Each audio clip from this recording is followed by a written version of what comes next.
రాష్ట్రంలో శాంతి భద్రతలకు ఎక్కడా ఇబ్బంది లేదు అని చెప్పారు కేంద్ర మంత్రి శ్రీనివాస్ వర్మ.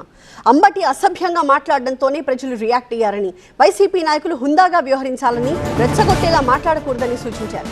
రాష్ట్రంలో పరిస్థితులపై కేంద్రం ఎప్పటికప్పుడు ఆరా తీస్తోందంటున్న శ్రీనివాస్ వర్మ కామెంట్స్ పై మరిన్ని డీటెయిల్స్ మా బ్యూరో చీఫ్ గోపీకృష్ణ అందిస్తారు.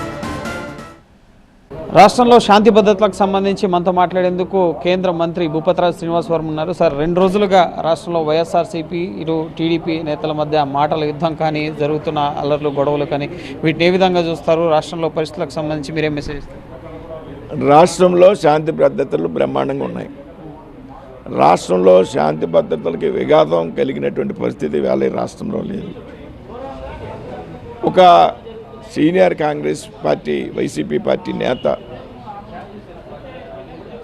రాష్ట్ర ముఖ్యమంత్రిని ఉటంకిస్తూ వారి వాడినటువంటి అసభ్య పదజాలం ఏదైతే ఉందో, అది చంద్రబాబు నాయుడు గారు కావచ్చు, మరి ఎవరన్నా కావచ్చు, ఒక రాష్ట్ర ముఖ్యమంత్రి గారి మీద, అంతేకాకుండా అందులో వారి తల్లిదండ్రుల ప్రస్తావన తీసుకోవడం ద్వారా వారు చేసినటువంటి అసభ్యకర పదజాలానికి ఏదైతే ప్రజలు ఇవాళ రియాక్ట్ అవుతూ ఉన్నారు, కూటమికి చెందినటువంటి కార్యకర్తలు రియాక్ట్ అవుతూ ఉన్నారు.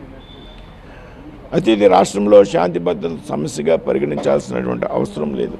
ఇవాళ రాష్ట్రంలో ఉనికిని కాపాడుకోవాలి అంటే వారి ఉనికిని ఏదో రకంగా ఒక సంఘర్షణకరమైనటువంటి వాతావరణం నిర్మాణం చేయడం ద్వారా మాత్రమే వారు ఉనికి కొనసాగించగలమనేటువంటి అభిప్రాయం ద్వారా ఈ కార్యక్రమాలని చేస్తూ ఉంది. తప్పనిసరిగా ఇటువంటి వ్యక్తుల మీద చర్యలు తీసుకోవాల్సినటువంటి అవసరం ఉంది. కూటమి వైఫల్యాలను ప్రశ్నిస్తున్నందుకే కక్ష సాధిస్తున్నారు, కేసులు పెడుతున్నారు, అరెస్టులు చేస్తున్నారు. ఇది ఈ కూటమి ప్రభుత్వ పాలన అని చెప్పి వైఎస్ఆర్సీపీ నేతలు అంటున్నారు. కూటమి పాలనను వ్యతిరేకించడం అంటే, లేకపోతే కూటమి యొక్క పాలన ప్రశ్నించడం అంటే అమనాభూతులు తిట్టడం అని అడుగుతాను నేను. ప్రశ్నించు, లేకపోతే సలహా ఇవ్వు, సూచనలు ఇవ్వు, అంతేగాని ఈ విధంగా బూతు పదజాలం వాడవలసినటువంటి అవసరం లేదు. ఇది ముఖ్యంగా రాష్ట్రంలో శాంతి భద్రతలకు ఎటువంటి విఘాతం లేదు. శాంతి భద్రతలు అనేవి అదుపులోనే ఉన్నాయి, పరిస్థితులన్నీ కూడా అదుపులోనే ఉన్నాయి. కావాలని ముఖ్యంగా రెచ్చగొట్టే విధంగా వైఎస్ఆర్సీపీ నేతలు వ్యవహరిస్తున్నారు. ప్రభుత్వ గోపీకృష్ణ, TV9 న్యూఢిల్లీ.